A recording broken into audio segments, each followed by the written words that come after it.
This channel does not promote any violent, harmful, or illegal activities. All content provided by this channel is meant for an educational purpose only. UEM Jaipur is a perfect target for prospective students aspiring for good jobs, good education with future-ready skills.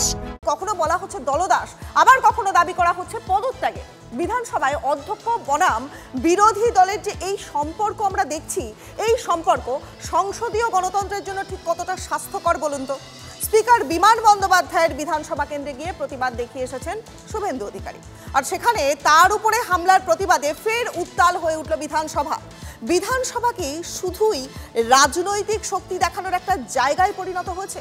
প্রশ্ন উঠছে। কথায় কথায় আমাদেরকে বের করে দিতেন, আজকে ওনার নামে স্লোগান দিলাম, ওনাকে চেয়ার ছাড়তে বললাম। স্পিকার চেয়ার কখন কিভাবে ছাড়বে আমাদের গণতান্ত্রিক প্রক্রিয়ায় রয়েছে, সংবিধানে রয়েছে। গণতন্ত্রের চেয়ার কিভাবে পাওয়া যায় না যায় আমরা জানি। কিভাবে চিৎকার করে স্পিকারের দিকে দৌড়ে এসে চেয়ার ছাড়ানো, এইসব কোনোদিন হয়নি। বিধানসভার অধ্যক্ষ বনাম বিরোধী দল, এমন যুদ্ধ শেষ কবে দেখেছে বাংলা? মনে করতে পারছেন না তাবর রাজনীতিকরাও। হাসিম আব্দুল হালিম 1982 থেকে 2011 পর্যন্ত টানা 29 বছর পশ্চিমবঙ্গ বিধানসভার স্পিকার ছিলেন। 77 সালে আমডাঙ্গা এবং তারপর টানা 5 বারের এন্টালির বিধায়ক। স্পিকারের বিধানসভা এলাকায় গিয়ে বিরোধীদের প্রতিবাদ না মনে করতে পারছেন না অনেকেই। স্পিকারের বিরুদ্ধে বারুইপুরে বিজেপির প্রতিবাদ মিছিল এবং সেখানে হামলার অভিযোগে বিধানসভায় দ্বৈরথ আরও তুঙ্গে উঠল বলেই মনে করছেন অনেকে। 30 বার লাঠি দিয়ে আমার গাড়িতে দমাদম লাঠি পিটা করেছে। বারুইপুরের মানুষ তারা শুভেন্দুকে এখানে বাধা দিয়েছেন, বাধা দেবেন এটা আমি বিশ্বাস করতে পারি না। আসলে ওদের ওখানে সেরকম লোকজন হয়নি আমি শুনেছি, সেই জন্য ওরা অনেকে ফিরে চলে এসেছেন। এসপি, আপনি আজকে যা করলেন তার হিসাব হবে। বিমান বন্দ্যোপাধ্যায়ের নির্দেশে আমাদের আক্রমণ করা হয়েছিল, বিরোধী দলনেতাকে হত্যা করবার চেষ্টা করা হয়েছিল। বারুইপুরের আঁচ আছড়ে পড়েছে বিধানসভাতে। স্পিকারের পদত্যাগ, সরকারের বিবৃতি সহ একাধিক দাবিতে উত্তাল হয় বিধানসভা। যদিও এদিন কোনো বিজেপি বিধায়কের বিরুদ্ধে ব্যবস্থা নেওয়া হয়নি।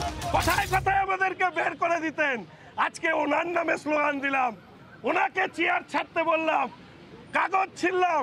স্পিকার সাহেবের আজকে ক্ষমতা হয়নি যে তিনি কিভাবে বিধানসভা চালান সেই মতন আজকে চালাতে পারলেন না। এদিন বিধানসভার বাইরেও প্রতিবাদ বিক্ষোভে সামিল হন বিজেপি বিধায়করা।